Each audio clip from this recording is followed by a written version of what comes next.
Particle moves along the curve 6y is equal to x cube plus 2 ಅಂತ ಹೇಳ್ತು ಅಂದರೆ ಇದನ್ನು ನಾವು ಪ್ಲಾಟ್ ಮಾಡ್ತು ಅಂತ ಹೇಳಿದ್ರೆ ಅದ್ರ ಮೇಲೆ ಇದು ಪಾರ್ಟಿಕಲ್ ನಡ್ಕೊಂಡು ಹೋಗುತ್ತೆ ಅಂತ ಹೇಳಿ ಲೆಕ್ಕ. Find the points on the curve at which the y coordinate is changing 8 times as fast as the x coordinate. ಈ ಲೈನ್ ನೀವು ಹೇಳ್ತು ಅಂತ ಹೇಳಿದ್ರೆ ಅರ್ಥ ನೀವು ಉತ್ತರ ಬಂದಂಗೆ. ಏನು ಈ ಲೈನಿನ ಅರ್ಥ?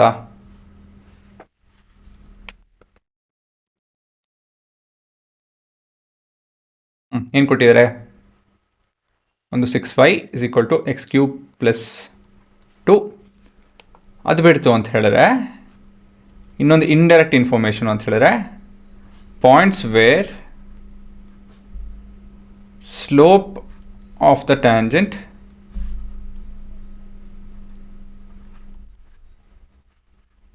ಏಟ್ ಅಂತ ಕೊಟ್ಟಿದ್ದಾರೆ. ಅದೇ ಹೇಳಿದೆ. And by the way this is nothing but dy by dx. ಏನಿದು ಏನು ಬರೀತೀನಿ ಇಲ್ಲಿ ಏನಕ್ಕಂತ ಹೇಳಿದ್ರೆ ಇಲ್ಲಿ ನೋಡಿ, ಇಲ್ಲಿ as y coordinate is changing 8 times the x coordinate ಅಂತ ಹೇಳಿದ್ರೆ this is nothing but your rate of change of y with respect to x. ಇದೇ ನಿಮ್ಮ ವ್ಯಾಲ್ಯೂ, ಗೊತ್ತಾಯ್ತಾ? ಅದೇ ಇನ್ನೊಂದು ಭಾಷೆಯಲ್ಲಿ ಕೊಟ್ಟಿದ್ದಾರೆ ಅಷ್ಟೇ, ಇನ್ನೇನಿಲ್ಲ. ಆಯಿತಾ? ಇವಾಗ ವರ್ಕಿಂಗ್ ಶುರು ಮಾಡ್ಕೊಳ್ಳೋಣ. ಸೊ ಮೊದಲನೇದಾಗಿ will differentiate y or actually 1 ಅಂತ ಬರ್ಕೊಂಬಿಡೋಣ with respect to x. So this is your 1. So differentiation of this is 6 into 1 into dy by dx is equal to 3x square plus 0. ಇವಾಗ ಇಲ್ಲಿ dy by dx substitute ಮಾಡ್ತು ಅಂತ ಹೇಳಿದ್ರೆ from 1 2. So 6 into 8 is equal to 3x square. This is from 2. 1s are 2s are 16 ಬಂತು. Therefore x is equal to plus or minus 4.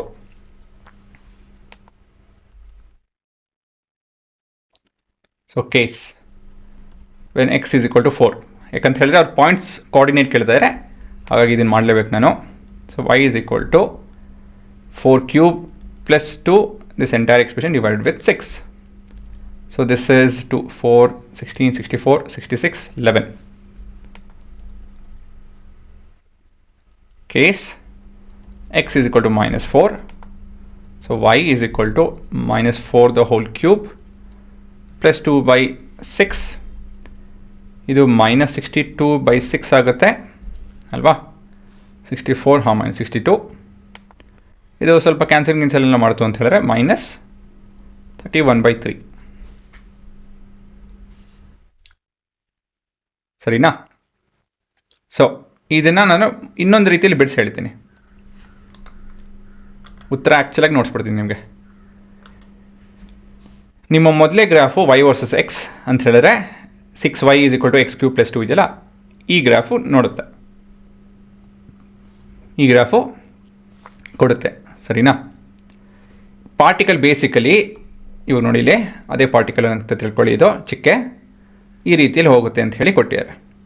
ಪ್ರಶ್ನೆ ಏನಪ್ಪ ಅಂತ ಹೇಳಿದ್ರೆ ಇಂಡೈರೆಕ್ಟಾಗಿ ಯಾವ ಜಾಗದಲ್ಲಿ ನಮ್ಮ ಸ್ಲೋಪು 4 ಇರುತ್ತೆ ಅಂತ ಹೇಳಿ, 4 ಅಲ್ಲ 8 ಇರುತ್ತೆ ಅಂತ ಹೇಳಿ. ಸೊ ಇಲ್ಲಿ ನೋಡ್ಬೋದು ನಿಮ್ಮ ಸ್ಲೋಪ್ ಇಲ್ಲಿ ವ್ಯಾಲಿ ಕಾಣುತ್ತಲ್ಲ, ಇಲ್ಲಿ 3 4 ಕಾಣ್ತಾ ಇದೆ, ಇಲ್ಲಿ 5 6 7 8 ಇಲ್ಲಿ. ಸೊ ಇಲ್ಲಿ ನೋಡ್ಬೋದು ನಿಮ್ಮ ಕೋಆರ್ಡಿನೇಟ್ಸ್ ಏನಿದೆ 4 ಇದೆ, x coordinate is 4. So y coordinate in zoom ಮಾಡ್ತು ಅಂತ ಹೇಳಿದ್ರೆ ಕಾಣುತ್ತೆ 11 ಏನೋ ಇದೆ.